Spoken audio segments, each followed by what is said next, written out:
ఇప్పుడు ఇవ్వండిరా సాఫ్ట్వేర్ ఉద్యోగస్తులు పిల్లల్ని.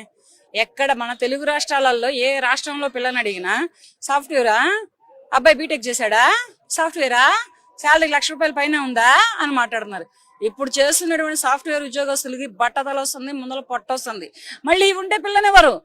ఇవి ఉండొద్దు. మళ్ళీ వాడు జిమ్కి వెళ్ళాలి, వాడు ఫిజిక్ మెయింటెనెన్స్ బాగుండాలి, బాడీ మెయింటెనెన్స్ బాగుండాలి, సాఫ్ట్వేర్ ఉద్యోగం చేయాలి, లక్షల్లో శాలరీలు కావాలి.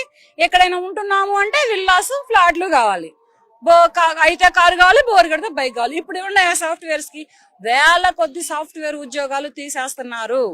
ఇప్పుడు ప్రెసెంట్లీ ఉన్నటువంటి సిచ్యువేషన్ లో వేల కొద్ది సాఫ్ట్వేర్ ఉద్యోగస్తులు రోడ్డును పడుతున్నారు. ఒక కుర్రాడు పడితే పర్వాలేదు సాఫ్ట్వేర్ ఉద్యోగంలో, ఒక అమ్మాయి గాని ఒక అబ్బాయి గాని రోడ్డు మీద పడితే పర్వాలేదు. వాళ్ళని నమ్ముకున్న తల్లిదండ్రులు, వాళ్ళని కట్టుకున్న భార్య పిల్లలు, భర్త పిల్లలతో సహా రోడ్డు మీద పడుతున్నారు. ఇక రాబోయే వారం రోజుల్లో వచ్చే న్యూస్, బ్రేకింగ్ న్యూస్ అదే వస్తుంది. గవర్నమెంట్ జాబులకి ఎట్టాగో గ్యారంటీ లేదు.